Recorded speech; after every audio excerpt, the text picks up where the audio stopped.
U.S. government role almost surely in Pakistan and quite possibly in Bangladesh. So the face of this is actually the State Department in this case, the Assistant Secretary of State for South and Central Asia, Donald Liu, who is playing, it seems, in the region of South Asia, the role that Victoria Nuland used to play in regime change operations in Eastern Europe, Ukraine. And what that means is that there is a general pattern where the CIA is typically the lead, but not necessarily the lead, where the U.S. government decides it doesn't like another government, so it will bring it down. Now, the U.S. is just about the only country in the world that does this, but the U.S. does it with such unbelievable frequency that it is essentially our modus operandi of foreign policy.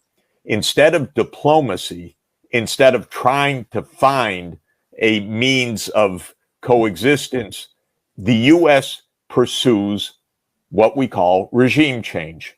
And it does this around the world, with the CIA playing a very frequent role, but other institutions as well. It can be State Department, it can be the Defense Department, it can be the National Endowment for Democracy, which is a so-called NGO fully funded by the U.S. government.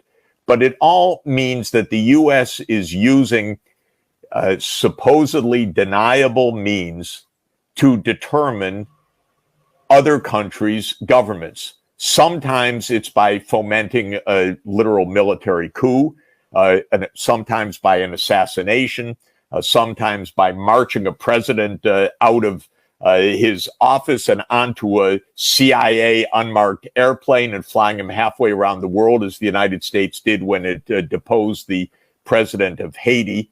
In the case of Pakistan that I have written about, Imran Khan, the prime minister, was trying to maintain relations with Russia and China and the United States, and saying, we don't want to take sides. This is the worst offense in the U.S. regime change playbook. If you're not with us, you're against us. And so the United States decided that Imran Khan had to go. And in this particular instance, Donald Liu, the Assistant Secretary of State for that region, for Pakistan, made his visit with the Pakistani ambassador and made threats that U.S. relations with Pakistan were in dire risk because of the prime minister, and the prime minister had to change. And if he was voted out of office by a vote of no confidence, then amends could be made by Pakistan. And this was relayed back by the Pakistani ambassador to Pakistan, and the machinery started to depose the prime minister, which happened the following month.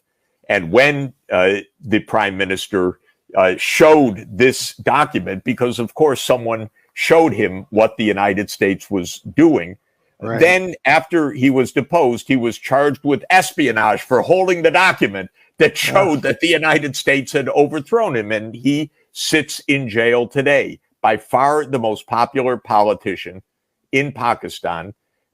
Even after he was thrown in jail and his party was outlawed, his supporters won an overwhelming victory at the ballot box. And then the military had to fake the vote count. And the United States said, yes, great results. And